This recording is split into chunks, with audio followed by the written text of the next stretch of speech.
नमस्कार दोस्तों। मैं आज आपके सामने एक ज्योतिष की क्लास लेकर आया हूँ और ये ज्योतिष की क्लास का सीरीज़ चलेगा अभी आपके सामने। और बहुत तरीके के जो भ्रम हैं और जो बहुत तरीके की बातें ज्योतिष के संबंध में आपने यूट्यूब से सीखी होंगी, जो इनका इंटरेस्ट है वो ज़रूर जानते होंगे थोड़ा बहुत।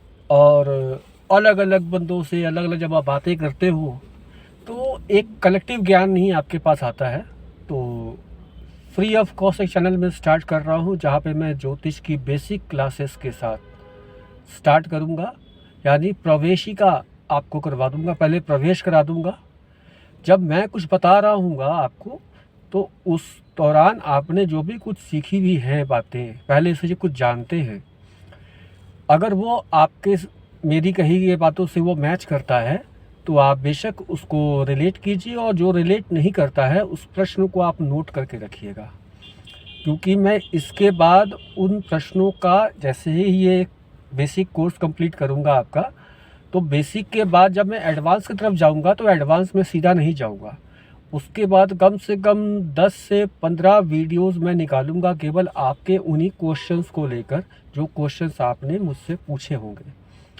तो निश्चिंत रहिए कि आपके किसी भी प्रश्न को ऐसे नहीं छोड़ा जाएगा। तो ज्योतिष की क्लास स्टार्ट करते हैं और बिना कोई देरी के, बिना कोई ताम झाम के, केवल और केवल कंसंट्रेशन के साथ आप इस बातों को सुनिएगा। और जितनी बातें बताई जा रही हैं पहले वो आप सुनिए। जो आपको लगता है कि रिलेट कर गई है वो रिलेट कर गई होंगी, और जो रिलेट आपको करती हैं कॉन्ट्राडिक्ट करती दिखाई देती होंगी, या आपको समझ में नहीं आया होगा, बाईपास कर जाता होगा ऊपर से, तो उसको आप नोट करके रखिएगा। कच्चे पक्के जो भी प्रश्न हैं, कोई आपको इंडिविजुअली जानता नहीं है, आप टेक्स्ट मैसेज उसमें कीजिएगा जो मेरी वीडियोस आती है उसके नीचे। तो जब मैं ये बेसिक सीरीज़ कंप्लीट कर लूँगा तो उन्हीं वीडियोस में से जो आपके प्रश्न हैं आपके नाम के साथ मैं आपको कोट करता हुआ अगली 10-15 वीडियो जितने भी बन पाएंगी उन क्वेश्चंस का आंसर दूंगा। फिर उसके बाद हम सभी चलेंगे एडवांस की तरफ। एडवांस के बाद एक रिसर्च का फॉर्म आता है। बहुत दूर की बात नहीं करेंगे, फिलहाल बेसिक पे स्टार्ट करते हैं। तो माता सरस्वती का ध्यान करते हुए, अपने गुरुओं का ध्यान करते हुए, आप उनको नमन करते हुए, मैं भी उनको नमन करता हुआ इस ज्योतिष के अंदर प्रवेश करते हैं। और जो मेरे पास जानकारी है और जितनी है वो मैं आप तक पहुंचाने का प्रयास करूंगा, और आप भी उतनी ही तन्मयता से उसको समझने की चेष्टा कीजिएगा। ठीक है? तो राम राम भाइयों, ज्योतिष की क्लास स्टार्ट करने लगा हूं। ज्योतिष के अंदर देखिए, मैंने कुछ पॉइंट्स अपनी डायरीज में नोट करके रखे हुए हैं, सो दैट कि अगर मैं कुछ बात करते करते अगर भटक जाऊं तो मुझे ये गाइड कर देता है कि मैंने किस पैटर्न पर स्टिक रहना है, सो दैट कि एक सब्जेक्ट को प्रॉपरली कवर करना है मैंने। तो स्टार्ट करते हुए मैं कहता हूँ आपको कि देखिए, ज्योतिष के विषय में अब बिल्कुल शांति से, आपको जल्दी नहीं है। ज्योतिष वैसे तो मुख्य रूप से गणित और फलित, ये दो प्रकार के ज्योतिष ही मान्य होते हैं ज्योतिष के अंदर, लेकिन उन्हीं मान्यताओं के अंदर भी कुछ ऐसी ज्योतिष होते हैं जो कि हम कुंडली से उसकी विवेचना नहीं करते, या कुंडली से करते भी हैं तो कुंडली व्यक्ति की कुंडली नहीं होती है। तो उसके बारे में आपको क्लियर कर देता हूँ। देखिए, सबसे पहले आता है गणित ज्योतिष। गणित मतलब कैलकुलेशंस। कोई भी डिग्रीज का मान निकालना है, जोड़ घटाव गुना भाग करना है, 1 2 3 4 5 6 लेके 12 तक लिखना है, 360 डिग्री निकालना है, 180 डिग्री निकालना है, तो ये सभी मैथमेटिक्स का पार्ट है, इसलिए इसको गणित ज्योतिष कहते हैं। इसके बाद आता है फलित ज्योतिष। फलित ज्योतिष का जो अर्थ होता है कि जब हम कुंडली के अंदर जिस भी किसी विषय में हम कुछ जानना चाहते हैं, कुछ दृष्टि देखना चाहते हैं, दृष्टि देना चाहते हैं किसी चीज़ के अंदर, तो उसके अंदर 2-3 चीज़ें कॉमन सी होती है। पहला कि हम उसके ग्रह को देखते हैं, उसकी पोजीशन को देखते हैं, उसकी दृष्टि को देखते हैं, और उसके साथ युति कंजक्शन को देखते हैं। कि उसका किसके साथ क्या संबंध बन रहा है।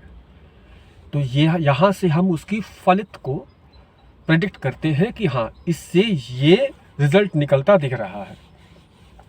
इसके बाद आता है आपका कम्युनिटी। लाइक कि आपने आजकल देखा होगा कि दो देशों के बीच में क्रिकेट मैच चल रहा है, तो कौन सी टीम जीतेगी, किसकी संभावना ज़्यादा है, इसकी भी ज्योतिष की जाती है। तो ये क्या है कि जिस टीम का जब फॉर्म हुई, जब वो फॉर्म हो गई, तो उस दिन की टाइम डेट प्लेस के अकॉर्डिंग उसकी कुंडली।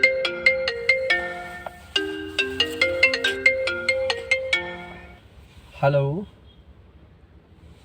हाँ जी, हाँ पूरा फाड़ दिया।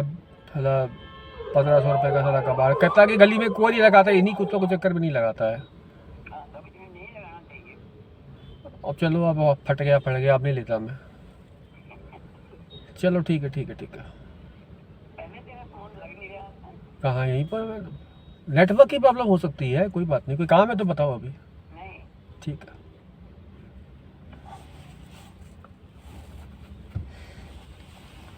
सॉरी, बीच में कॉल आ गई थी मेरी, तो उसके लिए मैं माफ़ी चाहूँगा आपसे। मैं कोशिश करूँगा कि इस पार्ट को मैं इसमें से डिलीट कर दूँ, सो दैट कि हमारा फ्लो बना रहे।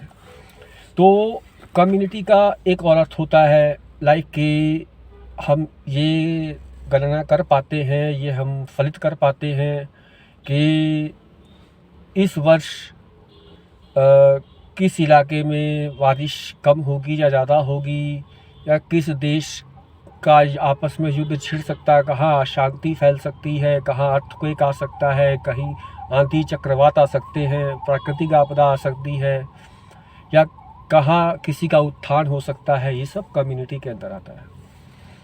फिर आता है मुहूर्त। तो देखिए दोस्तों, अब मुहूर्त पे मैंने बोला कि मेन ज्योतिष जो है वो गणित और फलित ही है, लेकिन अगर ज्योतिष का जादू अगर कहीं देखना हो तो वो मुहूर्त होता है। तो मुहूर्त, अगर सही मुहूर्त का चुनाव कर दिया जाए तो एक तरीके का वो मैजिकल इम्पैक्ट पड़ता है। तो मुहूर्त देखना भी एक ज्योतिष का पार्ट है, क्योंकि इसके अंदर भी वही सारे फैक्टर्स काम करते हैं मुहूर्त निकालने में, जो हम ज्योतिष में कुंडली के विवेचना में करते हैं। इसके बाद आता है शकुन। शकुन होता है कि शगुन अपशगुन, आपने कभी ठाकुर प्रसाद या इस तरीके का कोई अगर कैलेंडर कभी लिया हो तो उसमें आपको दिख जाएगा, या कई कर्मकांड की किताबें होती हैं जहाँ पर आपको शगुन अपशगुन के बारे में आपने पढ़ा हो, सुना हो, या माताओं से, घर के बुजुर्गों से सुनते होंगे, अरे बिल्ली रास्ता काट गई अपशगुन हो गया, नेवला दिख गया शगुन हो गया, मछली दिख गई शगुन हो गया, गाय की आँख से आंसू निकल गया अपशगुन हो गया। ठीक है, तो इस तरीके की चीज़ें जो होती हैं, चिड़िया है उड़ती जा रही है, चिड़िया चिल्ला रही है, कुत्ता रो रहा है, शगुन अपशगुन, इस तरीके की चीज़ें होती हैं। सपना आ जाता है, सपने में ऐसा सपना देखा तो अच्छा होता है, ऐसा सपना देखा तो बुरा होता है। जैसे कि किसी ने देखा कि वो मर गया, तो मर गया तो उसका ये होता है कि उसकी आयु बढ़ गई, ये शगुन होता है। ठीक है, कभी कोई सपने में देखता है कि शिवलिंग में जाकर जल चढ़ा रहा है, भगवान की पूजा कर रहा है, वो शगुन होता है। कई चीज़ें ऐसी होती हैं जो अपशगुन होती भी हैं, तो मैं उसके बारे में चर्चा अभी नहीं करूँगा, तो माइंड डाइवर्ट हो जाएगा आपका। तो फिलहाल मैं केवल आपको इंट्रोडक्शन दे रहा हूँ। इसके बाद वही आपको बताया, स्वप्न देख लिया आपने। तो अब इसके बाद आता है उपाय ज्योतिष। उपाय नाम का एक ज्योतिष है, जिसमें कि किसी भी ज्योतिष के अंदर जब आप कुंडली देखते हो तो कुंडली के अंदर कुछ तत्व होते हैं। हर पदार्थ, मतलब ईश्वर भी एक तत्व है, यानी ब्रह्म तत्व है, विष्णु तत्व है, शिव तत्व है। फिर वो तत्व के अलावा उनका एक स्वरूप भी है, तो स्वरूप की बात होती है। लेकिन तत्व के बारे में आपने सुन नहीं रखा हो तो जानने का प्रयास कीजिएगा। ये सभी तत्व हैं। तो अब ग्रह का भी अपना तत्व है, तो तत्व की वृद्धि करके या तत्व की कमी करके कुछ उपाय किए जा सकते हैं, जिसको मैं गलत नहीं कहता, प्रासंगिक भी नहीं कहता। ठीक है, ये दोनों ही चीज़ें हैं। एलोपैथी इलाज हर वक्त ज़रूरी नहीं होता, बट एलोपैथी इलाज की ज़रूरत से इनकार भी नहीं किया जा सकता। तो उपाय ज्योतिष एलोपैथी इलाज है।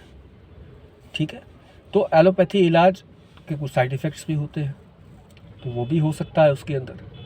तो बहुत तरीके के तंत्र मंत्र यंत्र, ये 3 तरीके की चीज़ें बताई गई हैं हमारे यहाँ। तो किसी ना किसी तरीके के उपाय करके अपने आप बुरे वक्त में या अच्छे वक्त में आप उसको कर सकते हो। तो ये तीनों चीज़ें बनाई गई हैं, तो वो भी पुरातन काल से चलती आ रही है। ऋषि मुनियों ने, सात्विक कर्म करने वाले लोगों ने, इन्होंने सबका बनाया है, तो उसका उपयोग भी है। और कुछ जो है, यहाँ दाल रख के आ जाओ, यहाँ चने रख के आ जाओ, यहाँ पर इसको बुधवार को हरा चारा खिलाना चाहिए गाय को। अब बेचारी गाय, मैं गाय को रोटी देने जाता हूँ, मैं आटे की लोई बना के देने जाता हूँ, तो बाकी दिन वो जल्दी खाएगी नहीं, वो थोड़ा लेट हो जाता हूँ देने में, क्योंकि निकलने में समय लगता है। तो वो एक्चुअली वो खा पी के बैठी हुई होती, तो वो जल्दी मुँह नहीं लगाती। लेकिन बुधवार के दिन जब मैं आटे की लोई लेके जाता हूँ, तो फटाक से मुँह में डाल लेती है, चाहे वो 11 बजे दे रहा हूँ उसको मैं, क्योंकि सभी लोग हरा चारा दिए जा रहे हैं। तो इस तरीके की चीज़ें भी हो, कुछ ज़रूरत पता लगता है, इससे पता लगता है कि कुछ ज़रूरत से ज़्यादा चीज़ें होने लग गई हैं, तो उसका साइड इफ़ेक्ट हो जाता है। तो मैं उसी साइड इफ़ेक्ट की बात कर रहा हूँ। किसी उपाय में साइड इफ़ेक्ट नहीं होता। सात्विक कोई भी उपाय कर रहे हो, उसमें कोई साइड इफ़ेक्ट ऐसा नहीं होता, बट किसी चीज़ की एक्सेस इज़ ऑलवेज हार्मफुल। तो कोई भी चीज़ जब ज़रूरत से ज़्यादा होगी तो वो खराबी करती है। तो अब ज़्यादा लंबी बात ना करते हुए मैं आपको बताता हूँ कि ना मैं अभी आपको उपाय के बारे में बताने वाला हूँ, ना मैं आपको स्वप्न ज्योतिष बताने वाला हूँ, ना मैं आपको शकुन बताने वाला हूँ, ना प्रश्न, ना मुहूर्त, ना आपको कम्युनिटी का बताने वाला हूँ, और ना मैं आपको अभी गणित बताने वाला हूँ। गणित समझने के लिए पहले आपको बेसिक फंडे क्लियर होने चाहिए।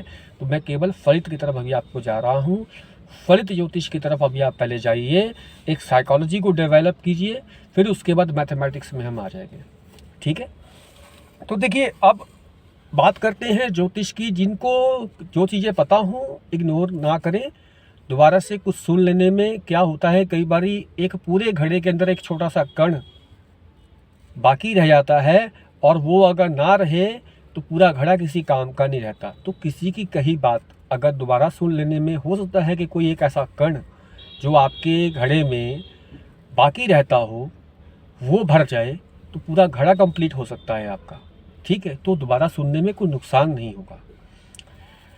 तो अब मैं बताने लगा हूँ कि देखिए, ये ज्योतिष को हम देखते कहाँ से हैं। ज्योतिष को देखने का तरीका ये होता है कि सबसे पहले हम ज्योतिष में हम गणना किसकी करते हैं, ग्रहों की करते हैं। तो ग्रहों की पहले स्थिति देखी जाए कि ग्रह की स्थिति कहाँ पर है। तो ग्रह हमारे को अंतरिक्ष में दिखते हैं, हमारी ग्रेविटेशनल फोर्स से बाहर दिखते हैं। ठीक है, हमारे नंगी आंखों से तो हमें ग्रह अगर बोला जाए साफ आसमान थोड़ा बहुत भी अगर विजिबल होता है तो वो चंद्रमा और सूर्य ही होते हैं। बाकी हम ग्रहों को तारे के रूप में देख के अंदाज़ा लगा लेते हैं, हाँ ये वो ग्रह है, वरना अदरवाइज़ तो हमें दूरबीन चाहिए, तभी जाकर हमें समझ में आएगा कि एग्जैक्टली ये कौन सा ग्रह है। या फिर हम ग्रहों की स्थिति का जब हम आकलन करेंगे तो हमें पता होता है कि इस वक्त मैं उत्तर मुख करके बैठा हूँ, ये समय हो रहा है, तो मैं अभी पंचांग निकाल के ये तय कर सकता हूँ कि हाँ जी अभी कौन सा ग्रह किस दिशा में होगा मेरे लिए। वो तो अपनी दिशा में है मेरे लिए, क्योंकि धरती पे घूम रही है ना, तो धरती अपनी धुरी पे भी घूम रही है और सूर्य की परिक्रमा भी लगा रही है। तो अब बात को बेसिकली समझते हैं कि सूर्य एक तारा है, वैज्ञानिक इसको तारा कहते हैं। वो स्थिर है।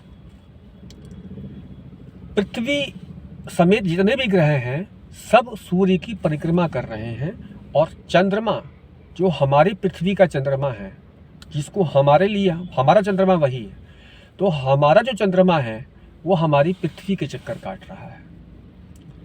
यानी कि पृथ्वी अगर सूर्य का चक्कर काट रही है और कोई पृथ्वी का चक्कर काट रहा है, तो चंद्रमा भी तो सूर्य का ही चक्कर काट रहा है। पृथ्वी के चारों तरफ होते होते ये पृथ्वी है और ये चंद्रमा इसके चक्कर काट रहा है, और पृथ्वी ऐसे चक्कर काट रही है, तो चंद्रमा भी साथ साथ में चक्कर काट ही रहा है ना।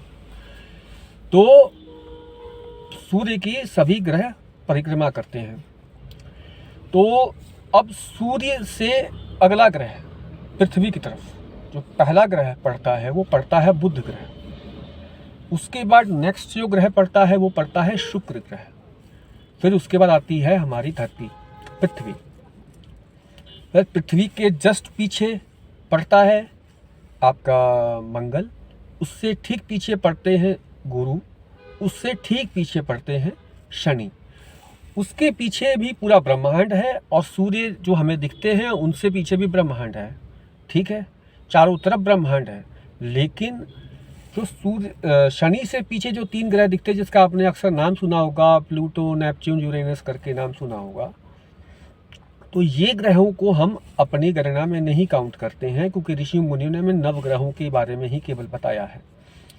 तो नवग्रहों के अंदर में ये ग्रहों को काउंट नहीं करने के पीछे कारण केवल ये है कि ये 3 ग्रह जो हैं पीछे, इनकी ग्रेविटेशनल फोर्स, सूर्य के साथ जो ग्रेविटेशनल फोर्स है वो उसकी स्थिति को सही नहीं बता, अनप्रेडिक्टेबल चाल है उनकी। तो जो चीज़ प्रेडिक्शन में ही नहीं आ सकती उसको हम प्रेडिक्शन में लेके अपने रिसर्च क्यों खराब करें, अपना समय क्यों वेस्ट करें। जब हमारा इन्हीं ग्रहों से काम चल जाता है तो हम उनके बारे में चर्चा ही क्यों करें। लेकिन उनके बारे में कई बार वैज्ञानिक कभी उनको ग्रहों में काउंट कर देते हैं, कभी उनको बाहर कर देते हैं, तो वो अनस्टेबल, साफ स्थिति पता लग रही है कि वो माइंड के अंदर भी स्टेबल नहीं है और वो खुद भी अपनी चाल उनकी स्टेबल नहीं है। वो कभी भी किसी भी रफ्तार से चलते हैं, यानी कि उन पर सूर्य की ग्रेविटी का उतना प्रभाव नहीं पड़ता है, यानी कि वो सूर्य के कंट्रोल में नहीं है। तो यानी कि राजा सूर्य है, सारे के सारे ग्रह, सारा पृथ्वी के अंदर सारे पेड़ पौधे, सारा जीवन सूर्य से चलता है। ये साइंटिफिक प्रूवन है। तो जो राजा के कंट्रोल में नहीं, वो हमारे राज्य का पार्ट नहीं है, इसलिए हम उसकी बात ही नहीं करेंगे। अब बारी आती है कि चूंकि सूर्य और चंद्रमा का सबसे ज़्यादा प्रभाव हम पर पड़ता है, तो हम सूर्य और चंद्रमा को सबसे ज़्यादा मानते हैं कि यस, इनका हमारे जीवन में सबसे अधिक प्रभाव है, प्रत्यक्ष रूप से, प्रत्यक्षता के साथ। जैसे सूर्य की गर्मी और सूर्य ना होने की कमी हमें प्रत्यक्ष रूप से आभास होता है, हमारे फिजिकल बॉडी में भी आभास होता है। अंतर्मन या इंटेलेक्चुअल लेवल पे या स्पिरिचुअल लेवल पे और इंटेलेक्चुअल लेवल पे ये ऐसा नहीं होता।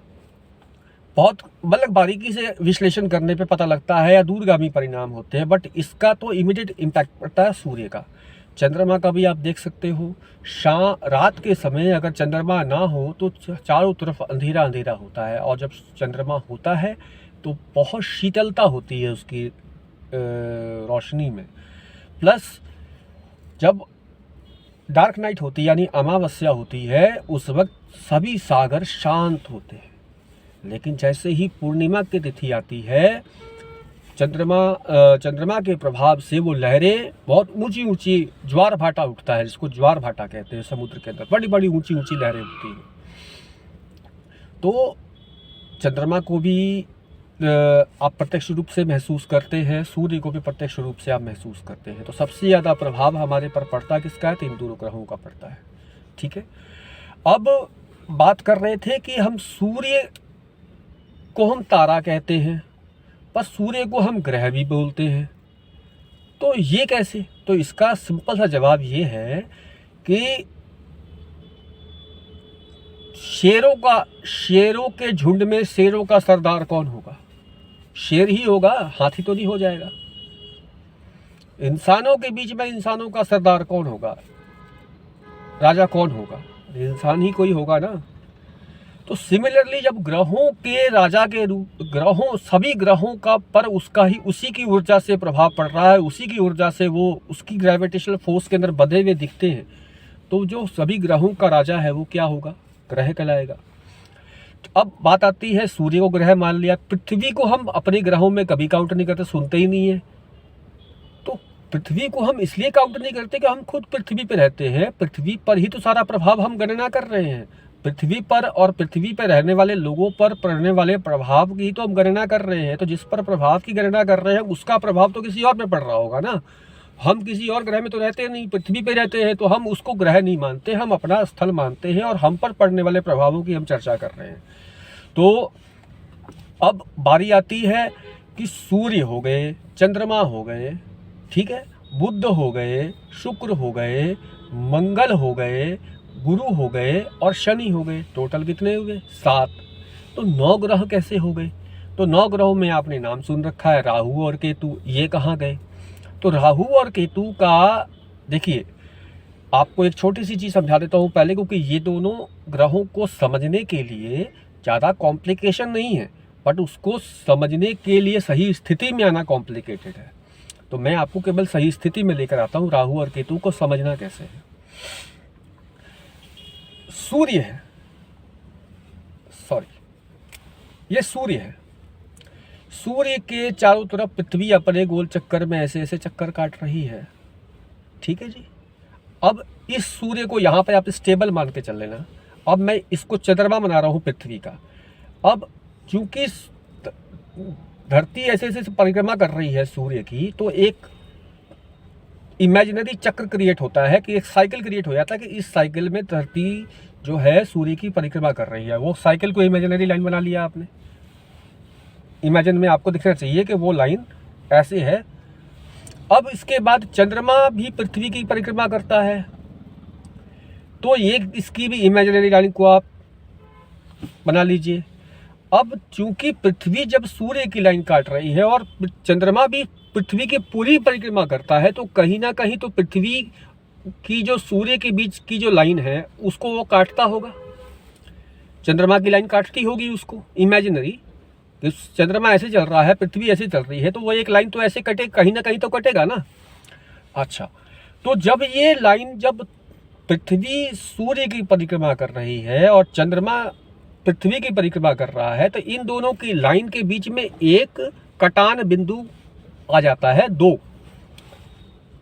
जब भी कोई सर्कल अगर साइकिल अगर ऐसे कटेगा, सॉरी दिखाता हूं आपको, मान लो कि ये एक साइकिल है, ठीक है। अब इस साइकिल को अगर हम ऐसे काटेंगे तो इसके दो पॉइंट बने ना, एक ऊपर की तरफ और एक नीचे की तरफ, ठीक है।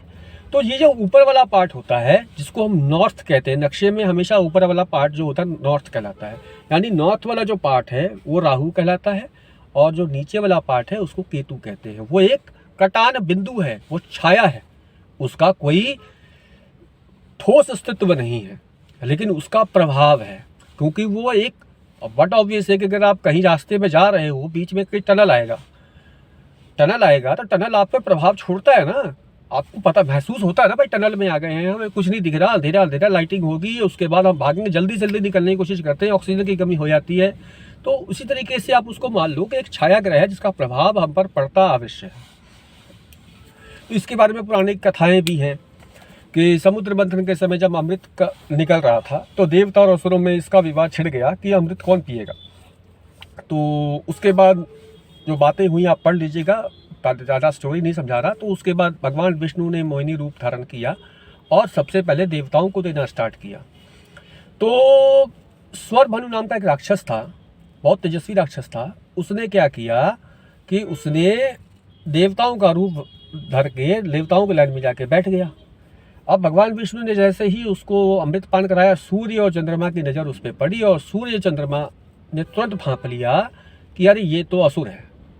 अब इसको कैसे रिलेट करें, देखिए राहु केतु का प्रभाव सबसे ज़्यादा किस पे पड़ता है, किसको ग्रहण करता है वो? ग्रहण मतलब कि दिखना ही बंद हो जाए उसको, वो दिखना ही बंद हो जाए, उसकी दृष्टि बाधित कर देता है। तो वो कौन है? राहु केतु है।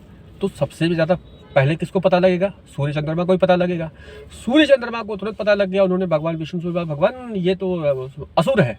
भगवान विष्णु ने सुदर्शन चक्र निकाला और उसका सुदर्शन चक्र से गला काट दिया।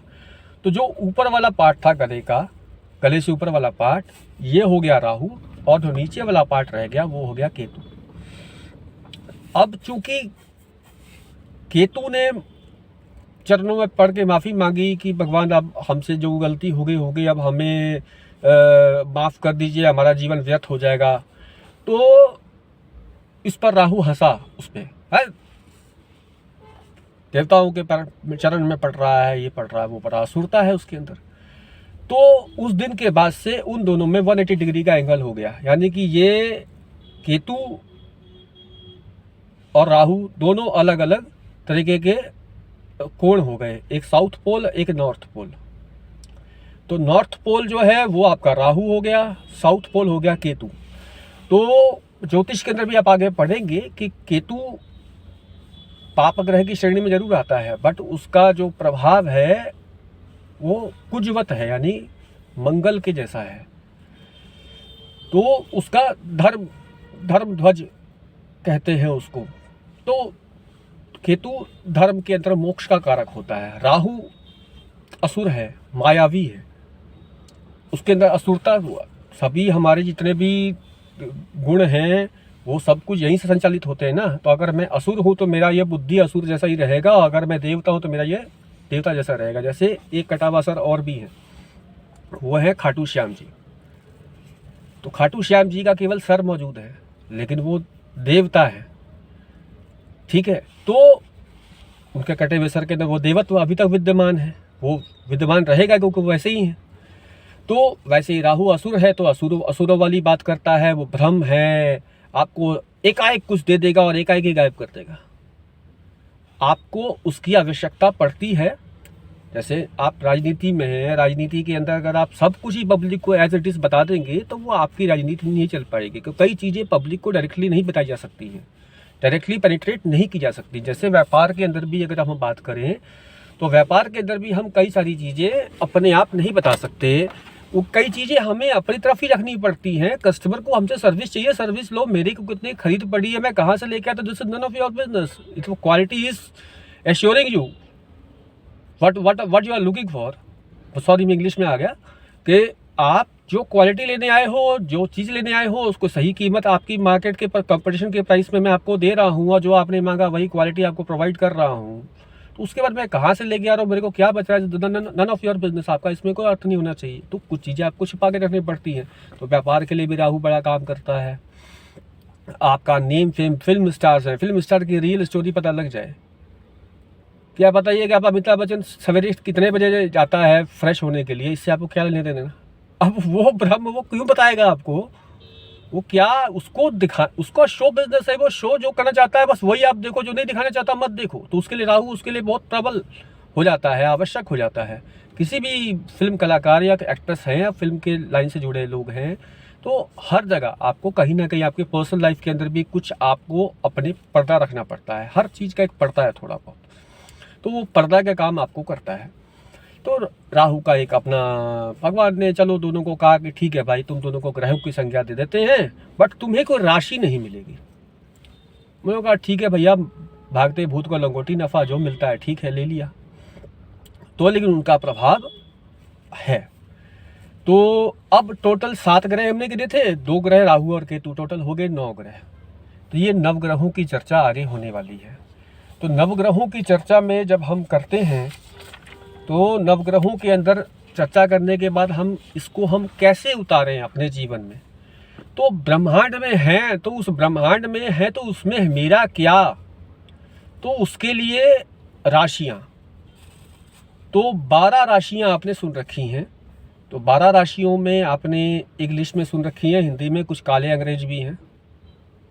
तो हिंदी में मैं बता देता हूँ, बाकी आप इंग्लिश में भी बोलेंगे तो मैं बता दूंगा, बट मैं प्रेफर हिंदी में करूँगा। मेष राशि, वृषभ राशि, मिथुन राशि, कर्क राशि, सिंह राशि, कन्या राशि, तुला राशि, वृश्चिक राशि, उसके बाद धनु राशि, मकर राशि, कुंभ राशि और मीन राशि।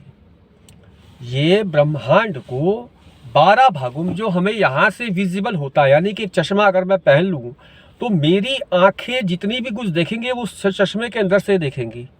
तो ये जो जितना दिखता है हमें यहाँ से आसमान, उसका एक चश्मा है 12 राशियाँ। अब ये 12 राशियाँ है क्या, तो 12 राशियाँ नक्षत्रों से बनती हैं। 2.25 नक्षत्र से एक राशि का निर्माण होता है।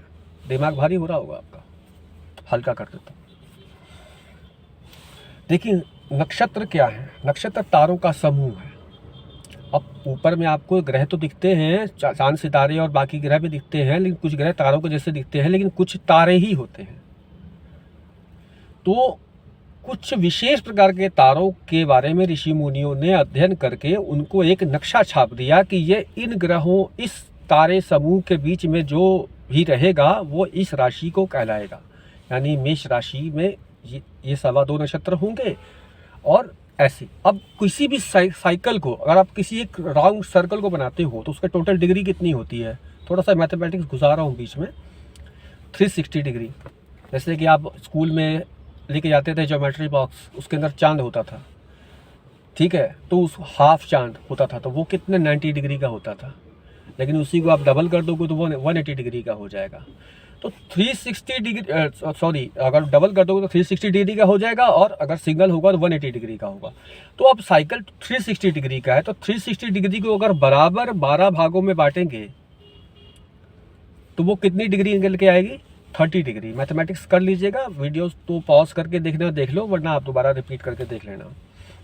तो 360 को जब 12 से हम डिवाइड करते हैं तो 30 डिग्री बनती है। तो 30 डिग्री तक जो भी पार्ट था उसके अंदर सवा दो नक्षत्र आए। तो सवा दो नक्षत्र जो आए उसको एक राशि का नाम दे दिया गया, उसकी तारों की स्थिति जो आकार बनाते थे उस हिसाब से उनको दे दिया गया। हम इतना ही अनुमान लगा सकते हैं, बाकी वो लोग सिद्ध लोग थे और उनके बारे में हम केवल अंदाज़ा लगा पाते हैं कि उन्होंने किस दृष्टि से देखा था। हमारे पास तो उतनी दृष्टि नहीं है, बट हाँ, उन्हीं का प्रसाद लेकर जो भी हम जितना भी बोल पा रहे हैं, समझ पा रहे हैं, ये उन्हीं का प्रसाद है। तो हम ऐसा मान लेते हैं कि उनको तारों के समूह का जो आकार था उस आकार को देखकर ही उन्होंने राशि का नामकरण कर दिया कि ये राशि कहेंगे। तो 12 भागों में आपके जितनी भी कुंडली के अंदर 12 राशियां हैं, वही 12 राशियों का नामकरण होता है, उसके अंदर नंबरिंग होती है। जैसे किसी कुंडली के आप प्रथम भाव में, फर्स्ट हाउस में आप देखोगे 1 लिखा होता है, किसी में 5, किसी में 4, किसी में 12, किसी में 9, किसी में 10, ठीक है। तो वो वहाँ से स्टार्ट होता है लेकिन जाता वो 12 तक ही है, यानी टोटल 12 हाउसेस ही है। तो यानी कि 360 डिग्री को हमने 12 इक्वल पीसेस में डिवाइड करके उसको हम उतार लेते हैं नीचे नक्शे में। नक्शे में जब हम उतारते हैं तो फिर उसके बाद हम उसकी गणना करते हैं कि इसका हम पर क्या प्रभाव पड़ना, वो हम आगे पढ़ेंगे। तो यह आधे घंटे की वीडियो अभी हो चुकी है, तो आधा घंटा और लगा लेते हैं।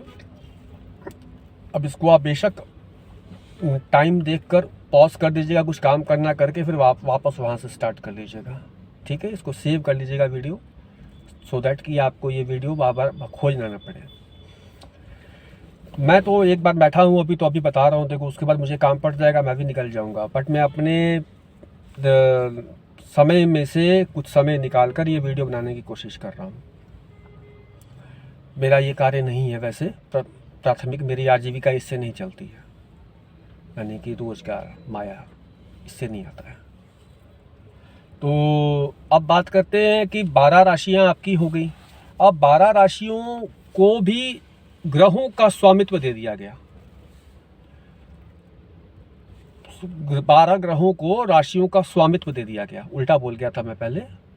राशियों को ग्रहों का स्वामित्व नहीं, ग्रहों को राशियों का स्वामित्व दे दिया गया।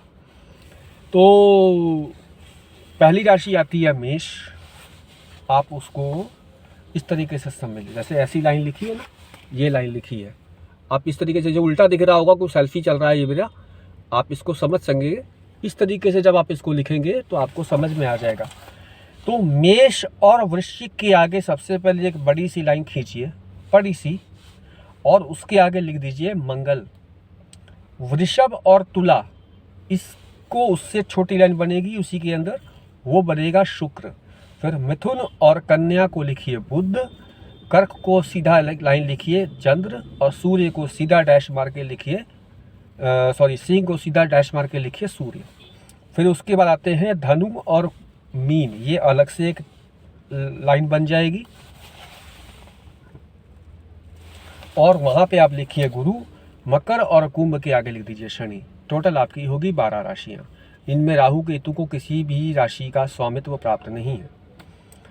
तो राहु केतु का मैं छोटा सा बीच में आप ऐड ऑन कर देते हैं कि राहु केतु के बारे में केवल और केवल इतनी सी बात होती है, वो जिस भाव, जिस ग्रह, जिस राशि में बैठे होते हैं उस राशि का भाव और उस राशि के स्वामी का स्थिति से उसका प्रभाव निश्चित होता है कि वो कैसा प्रभाव करेगा कुंडली में। चलिए, अब इसके बाद बारी आती है कि हम इसको किस तरीके से देखें। तो ये देखिए, ये हमारा सूर्य है। यहाँ आपकी ग्रहों के नाम लिख दिए हैं मैंने, अलग अलग जगह पे अलग अलग प्लेसमेंट है। जब हम आकाश को 12 भागों में इसी तरीके से डिवाइड करते हैं,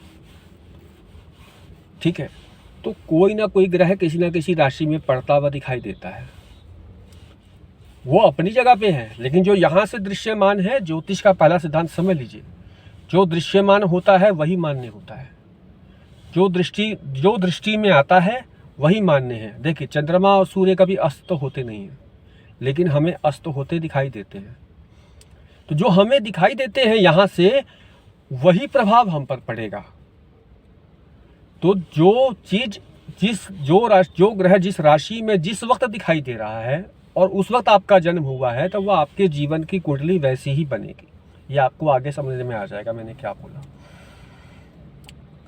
अब आता है कि कुंडली बनाते कैसे हैं। तो कुंडली बनाने के लिए जैसे ये है, आप ऊपर वाले पे ध्यान दीजिए, ये ऐसे 12 राशियां बनती हैं। बहुत सारे लोगों को पता होगा, नहीं तो गूगल कर लेंगे, पता लग जाएगा। तो जो पहला भाव होता है, यानी कि सबसे टॉप का भाव होता है, ये कहलाता है प्रथम, ठीक है। और वहां से आप लेफ्ट की तरफ, यहाँ तो राइट दिख रहा होगा, आप लेफ्ट की तरफ बढ़ेंगे। यानी आपने जब कोई खाका बनाया तो आपका लेफ्ट हैंड की तरफ सेकंड, द्वितीय, फिर नीचे तृतीय, चतुर्थ, पंचम, ये भाव कहलाते हैं। ये सभी भाव कहलाते हैं। और उसी कुंडली में जब आपने कभी एस्ट्रोचेज या किसी कुंडली को आपने देखा होगा, उसमें एक न्यूमेरिक नंबर भी लिखा होता है 1 2 3 4 5 6 7 8। वो जरूरी नहीं है कि प्रथम भाव में एक ही लिखा मिले, वहाँ पे 5 7 8 9 10 कुछ भी लिखा हो सकता है। तो उसका अर्थ कुछ और है, वो मैं समझा देता हूँ। भाव प्रथम ही रहेगा, ठीक है, लेकिन जो नंबर लिखा हुआ है वो उस राशि को बता रहा है कि 1 नंबर लिखा है तो वहाँ पे मेष राशि है, 2 है तो वृषभ लिखा है, और 3 है तो मिथुन राशि लिखा है, और 12 लिखा है तो मीन राशि लिखा है। तो जो नंबरिंग मैंने बताया वो उसी सीक्वेंस में आपको याद करने की ज़रूरत है। अगर आपने याद नहीं किया है और आप बिल्कुल ही बेसिक स्टूडेंट है, तो मैं तो यही कहूँगा कि सबसे पहले मेरी वीडियो को छोड़ के आप कुछ और वीडियो देख लीजिए, क्योंकि देखिए बहुत सारे लोगों को इसके बारे में जानकारी अब हो चुकी है। इसके अंदर रिवोल्यूशन है ऑलरेडी। तो जिसको जानकारी बिल्कुल नहीं है, उनको मैं केवल इतना ही कहूँगा कि थोड़ा बहुत आप इसके बारे में खुद से प्रयास कीजिए। अगर आपका सच पे इंटरेस्ट है तो ही आप इसको सीख पाएंगे। अगर आप इतना भी अपने लेवल पे नहीं खोज पा रहे तो फिर दिक्कत है। फिर आप किसी और चीज़ में ध्यान दीजिए, ये सब काम किसी और के लिए छोड़ दीजिए।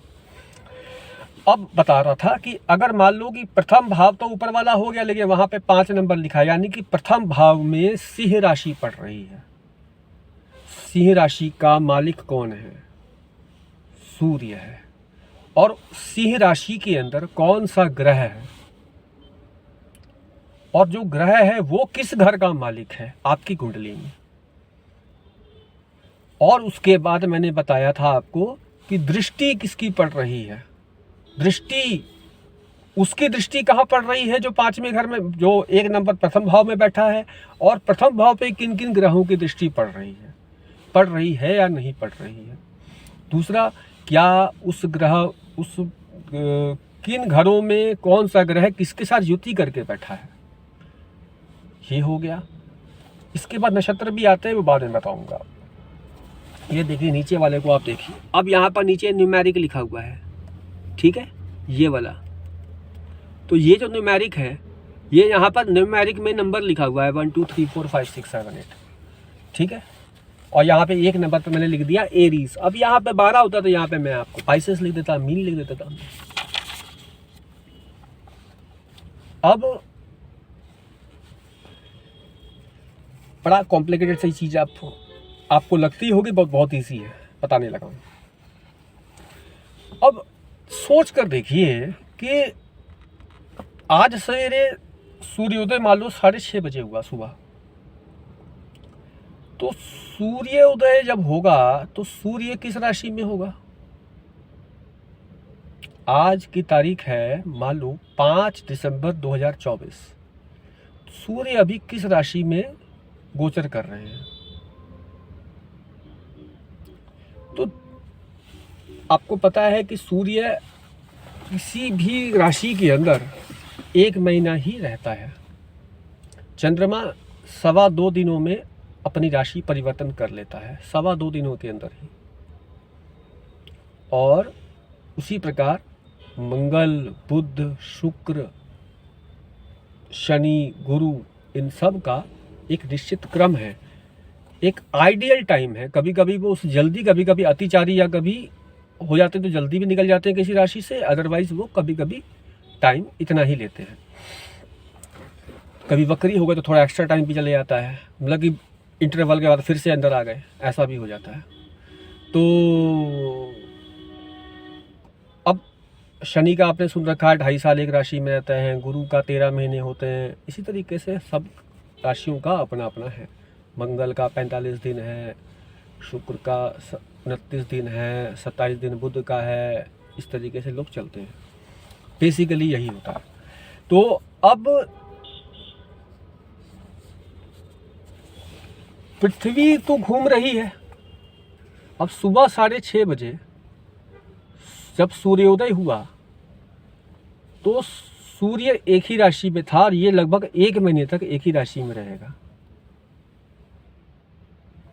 सनराइज के समय सूर्य हमेशा आपको एक ही राशि में दिखेगा, और वो सूर्योदय के समय ही दिखेगा पहले। उसके बाद वो आपके प्रथम भाव, यानी जो बताया था कुंडली का पहला भाव, वो प्रथम भाव में दिखेगा। बात ये है समझने की कि वो प्रथम भाव में ही दिखेगा, यानी कि 1 महीने तक, यानी 15 तारीख को यूजली सूर्य अपनी राशि परिवर्तन करता है। तो 16 से लेके अगले 15 तक ऐसा मान लेते हैं, जब भी सनराइज होगा तो उस दौरान जितने भी जातक पैदा हुए होंगे सूर्योदय के समय, केवल सूर्योदय के समय की बात कर रहा हूँ, तो उन सब के प्रथम भाव में वही सेम राशि होगी, और उस राशि में सूर्य होंगे ही होंगे। ठीक है, ये तय है। तो ये देखिए, पृथ्वी तो चक्कर काट रही है, लेकिन पृथ्वी की स्थिति में क्या होती है, मान लो सूर्योदय से 2 घंटे बाद, अब 24 घंटा होता है एक दिन। 24 घंटा कैसे निश्चित होता है कि पृथ्वी जब अपनी धुरी पर, यानी कि तो सूर्य की परिक्रमा कर रही है, लेकिन परिक्रमा करने के पहले बॉल को घूमना भी पड़ता है ना, सीधी थोड़ी ऐसे ट्रैवल करती है, पैर थोड़ी है उसके, तो राउंड करके घूमेगी ना। तो वो राउंड जो एक पूरा कंप्लीट करती है, तो वो 24 घंटे का होता है। अब 24 घंटे को 12 से डिवाइड करना हो तो 2-2 घंटे हो जाएंगे। तो पूर्व की तरफ, यानी आज सुबह 6:30 बजे हमारे लिए ईस्ट जिस तरफ दिख रहा था, आज अभी सूरज उधर नहीं है क्योंकि अभी बज गए हैं 12, लेकिन हमारे लिए ईस्ट वही है जहाँ से सूरज उदय हुआ था। तो अब हम जब पृथ्वी से सूर्य को देखेंगे तो सूर्य हमारे सामने, यानी ईस्ट की तरफ नहीं दिखेगा, अब हमें साउथ की तरफ जाता दिखाई देगा, या नॉर्थ की तरफ जाता दिखाई देगा। तो क्यों दिखाई देगा? क्योंकि धरती घूम रही है, सूर्य स्टेबल है। जब हम ऐसे देख रहे हैं किसी चीज़ को तो सामने दिख रही है, लेकिन जब हम घूम जाएंगे तो हमें उसको देखने के लिए ऐसे देखना पड़ेगा, यानी वो मेरे सामने तो नहीं है, सामने तो मेरा यहाँ रह गया, लेकिन मैं इधर देख रहा हूँ। यानी वैसे ही कुंडली के अंदर अगर 2-2 घंटे का अंतराल अगर देखा जाए तो राशियाँ चेंज होती रहती हैं। प्रथम भाव चेंज हुआ तो बाकी सभी भाव अपने आप चेंज हो जाएंगे, तो राशियाँ भी चेंज हो जाएंगी। बट ऑब्वियस है कि राशियाँ भी चेंज हो जाएंगी। अभी 5 नंबर लिखा था तो 5 की जगह वो 4 हो सकता है, 2 हो सकता है, 1 हो सकता है, जितने टाइम हमने देखा। तो वो चेंज होगा तो उसी अकॉर्डिंग सीक्वेंस हो लग जाएगा। अब अपने लेफ्ट हैंड की तरफ उससे आगे गिनती शुरू हो जाएगी। ठीक है, अब सूर्य और नक्षत्र जो तारे बताए थे मैंने आपको, सारे तारे नक्षत्र नहीं है। नक्षत्र एक विशेषण है, वो कुछ तारों की विशेषता है। जो तारे इस समूह में इस तरीके से दिखते हैं वही नक्षत्र है। तो उन नक्षत्रों का और तारों सूर्य का स्थिति हमेशा सेम रहता है, यानी कि एक छन्नी लगी हुई है और इधर सूर्य है, ये दोनों स्टेबल है, बट हमारी धरती घूम रही है। तो बट ऑब्वियस है कि हम अभी उसकी, और उस छन्नी के अंदर 12 छेद हैं, तो अभी हम इधर थे तो हमारे को इस छेद से दिख रहा था, यानी इस नक्षत्र से हमें सूर्य दिख रहा था। अब हम इधर से देख रहे हैं तो अब हमें यहाँ से दिखाई दे रहे हैं। तो नक्षत्र अपनी जगह पे स्टेबल है, यानी कि वो हमें घूमते हुए दिखाई देंगे। नक्षत्र वहीं पर है, सूर्य वहीं पर है, लेकिन जब हम उसको, धरती ट्रैवल कर रही है अपनी दूरी पे, तो वो चेंज होता दिखाई देगा। कैसे कि अभी, अब जैसे कि राउंड राउंड राउंड करके धरती अगर 30 दिन घूम जाए, तो 30 दिन अगर 30 राउंड लगा लेगी तो वो राशि परिवर्तन करता दिखेगा ना सूर्य उसको, क्योंकि तभी तो राशि परिवर्तन कहलाता है। अब डेली राशि परिवर्तन नहीं दिखता है, चंद्रमा का जल्दी दिख जाता है, क्योंकि चंद्रमा खुद भी उसकी परिक्रमा कर रहा है, धरती भी अपनी धुरी पे घूम रही है, तो 2.25 दिनों में वो चेंज होता दिखाई देता है, अलग अलग राशियों में अलग अलग नक्षत्रों में जाता दिखाई देता है।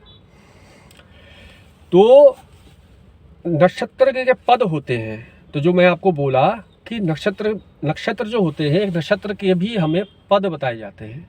एक नक्षत्र के 4 पद हुए, तो 2.25 नक्षत्र में कितने पद हो गए इस तरीके से, या 8 पद हैं तो कितने पद हुए। तो एक पद मतलब कि स्टेप्स हैं कि इतना ट्रैवल डिस्टेंस है बाय वॉक या बाय बाइक, बाय कार या किसी भी तरीके से। तो एक ट्रैवल डिस्टेंस को हम स्टेप किलोमीटर्स में, मिनट्स में काउंट करते हैं ना, 20 मिनट का रास्ता है या फिर 4 किलोमीटर है, ऐसा कुछ ना कुछ कहते ही हैं।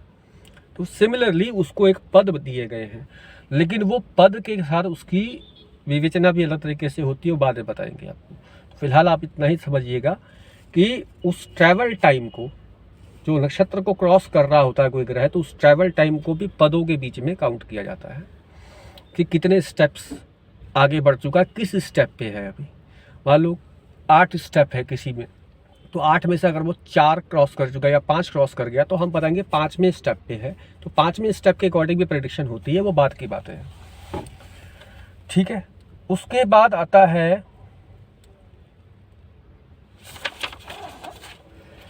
अब एक और चीज़ बताने लगा हूँ। लगभग 47 मिनट हो चुके हैं, तो 2-3 मिनट के अंदर समेट दूंगा इसको। देखिए, ग्रहों को जानने के लिए ग्रहों के बारे में कुछ उनकी प्रकृति को जानना आवश्यक है। तो आप अपने पेन कॉपी में लिख के नोट कर लेंगे, बाद में कर लेना, अभी कर लेना। पुरुष ग्रह जिसको कहा जाता है, पुरुष ग्रह जो होता है वो होता है सूर्य, मंगल और गुरु। पुरुष ग्रह क्यों कहा जाता है वो भी बताऊंगा आपको। स्त्री ग्रह, स्त्री यानी फीमेल प्लैनेट, चंद्र और शुक्र। छाया ग्रह वो आपको पता ही है, तो वर्ल्ड फेमस, आज कलयुग के राजा कहलाता है राहु। राहु और केतु छाया ग्रह है। नपुंसक ग्रह, नपुंसक का मतलब एक बच्चा जब पैदा होता है तो फर्टिलिटी के लिए रेडी नहीं होता, तो नपुंसक नहीं हो गया। एक बूढ़ा आदमी जिसने 15 बच्चे पैदा कर दिए, लेकिन वो बूढ़ी स्थिति में, इसका मतलब ये नहीं कि वो नपुंसक हो गया, वो है। नपुंसकता एक स्थिति का नाम है जहाँ पर उस सब चीज़ों से विरक्ति रहती है, यानी बाल अवस्था में हमें सेक्सुअल एक्टिविटीज़ में विरक्ति रहती है, हमें नहीं पता होता, बोध ही नहीं होता चीज़ों का, अंदर से कुछ हार्मोन्स ही नहीं होते। और बुढ़ापे की तरफ जब आप व्यक्ति बढ़ता है तो वो उन सब चीज़ों से विरक्त होने लगता है, यानी 40-45 के बाद यूजली लोग भगवान को जपने शुरू कर देते हैं। तो आपको शनि और बुध के बारे में नपुंसकता का अर्थ यही है। अनफर्टेंट मतलब कि इम्पोर्टेंट नहीं कह रहा हूँ मैं, इसको समझाने का तरीका होता है। अच्छा, अब आते हैं शुभ ग्रहों के बारे में। शुभ ग्रह जो नैसर्गिक शुभ है, जैसे कि बताया था, गर्दन कटा हुआ है लेकिन खाटू श्याम जी देव है, और गर्दन कटा हुआ है राहु असुर है। तो नैसर्गिक गुरु, बुध और चंद्र ये नैसर्गिक शुभ ग्रह है। सौम्य ग्रह के अंदर, सौम्य मतलब सुंदर, खूबसूरत, अच्छा लगे, इसकी प्रेजेंस बड़ी अच्छी लगे हमें, वो है शुक्र। फिर है क्रूर ग्रह। क्रूर ग्रह के अंदर सूर्य, मंगल और शनि तीनों को काउंट करते हैं, लेकिन सीक्वेंस से समझिएगा। सूर्य, मंगल और शनि 3rd नंबर पे शनि है क्रूर ग्रह के अंदर। अब अशुभ ग्रह के अंदर राहु, केतु और शनि, राहु, केतु, मंगल। मंगल को अशुभ ग्रह में लीस्ट स्थान दिया गया, क्योंकि मंगल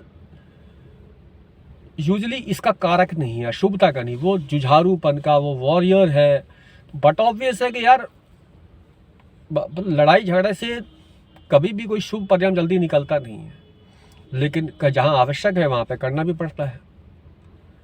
तो मंगल को इसीलिए दोनों ही श्रेणी में, शनि को भी दोनों श्रेणी में इसलिए रखा गया है।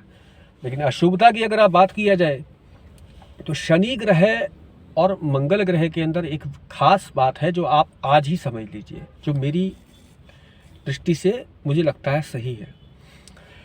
शनि और मंगल दोनों क्रूर ग्रह जरूर हैं, लेकिन मंगल का प्रभाव बाद में बुरा मिलता है, क्योंकि सारा लड़ाई झगड़ा होने के बाद क्या बचता है? शनि क्रूर है, लेकिन उसका अंत में परिणाम सुखद रहता है। वो आपको बहुत सारी चीज़ों से प्रोटेक्ट कर देता है। ठीक है, तो ये एक खास बात है। तो इसीलिए इन दोनों को दोनों ही श्रेणियों में रखा गया है। तो आज हम केवल इतनी ही चर्चा कर रहे थे। अब आपको पुरुष ग्रह, स्त्री ग्रह जो बताया मैंने, इसका भी बता देता हूँ। चंद्र और शुक्र को स्त्री ग्रह कहा गया, क्योंकि लेडीज़ के संबंध में चंद्र और शुक्र का विचार ज़्यादा होता है। माता को चंद्र के रूप में देखते हैं, और शुक्र जो है वो सुंदरता, वैभवता, आकर्षण, ये सब चीज़ें किसके लिए रेलेवेंट होती हैं? बट ऑब्वियस है लेडीज़ के लिए ज़्यादा रेलेवेंट होती हैं। इसका मतलब ये नहीं कि हम पे प्रभाव नहीं है उसका। चंद्रमा मन का भी कारक है, शुक्र लग्जरी का भी कारक। लग्जरी किसको नहीं चाहिए? लड़के को भी चाहिए, हमें ही चाहिए, हमें भी चाहिए। अच्छा खाना पीना सबको चाहिए, हमें भी चाहिए, वो सब शुक्र है। नेम फेम चाहिए, किसको नहीं चाहिए? सबको चाहिए। तो वो सब कहीं मतलब कि आपको दोनों के लिए काम करता है, पर मुख्य रूप से ये जो विषय हैं ये लेडीज़ के रूप में देखे जाते हैं। विशेषण इसका अगर इसकी अगर बात की जाए तो ये ज़्यादातर लेडीज़ पे ज़्यादा रेलिवेंस रखता है। पुरुष ग्रह सूर्य, मंगल, गुरु। अब सूर्य पिता हैं आपके घर में। हाँ हुआ, क्या करके आया आज? हो गया? अरे तुमसे हुआ नहीं अभी तक? डांट दिया, कैसे करेगा? डांटते हैं। Head of the family. माँ बाप बोलेगा नहीं, प्यार से बोलो, बच्चा है, बच्चा है ये, बड़ा नहीं होना इसने, भलाई करने के लिए बोल रहे हैं, लेकिन क्रूरता दिखती है। मंगल भाई है, बहनों पर सख्ती करता है। उधर कहाँ जा रहे हो? उधर नहीं जाना, जाना तो मेरे से पूछ के जाना, उससे बात नहीं करना। माता को जरूरत है, वो ऐसा करके जा रहा है, ये मैं देखता हूँ जाके उसको, लड़ाई झगड़ा ये वो, थोड़ा बहुत बाप को चाहिए। अरे यार वो ऐसा करके चला, अरे पापा ऐसा कैसे करके चला, मैं बताता हूँ अभी उसको, ऐसे की तैसी, ऐसी की तैसी कर। मंगल क्रूरता थोड़ा सा रहता है। गुरु पुरुष ग्रह के अंदर आते हैं। ये तीनों ही क्रूरता जो फब रही है वो आप गौर कीजिएगा, पुरुष पे फब रही है, इसलिए वो पुरुष ग्रह जाता है। और गुरु, हाँ जी, क्या लेने आए हो? पढ़ना है। पढ़ाई पे ध्यान नहीं दिया तो बाबू पढ़ेगा बहुत जोर का। क्या उधर आके बैठो? अब ये बातें लेडीज पे नहीं सूट करती, गुरु। जबकि मैं इनको दोनों ही रूप में देखता हूँ, लेकिन अब ये देखिए प्रकृति का बात कर रहे हैं ना केवल हम, तो प्रकृति में फीमेल भी हमारे अंदर है, हाफ पार्ट तो फीमेल ही है ना, हमारा स्त्री है, हमारा एज ए मेल हमारा हाफ पार्ट मेल है और हाफ पार्ट फीमेल है, राइट मेल है लेफ्ट फीमेल है, वैसे ही स्त्रियों के अंदर भी होता है।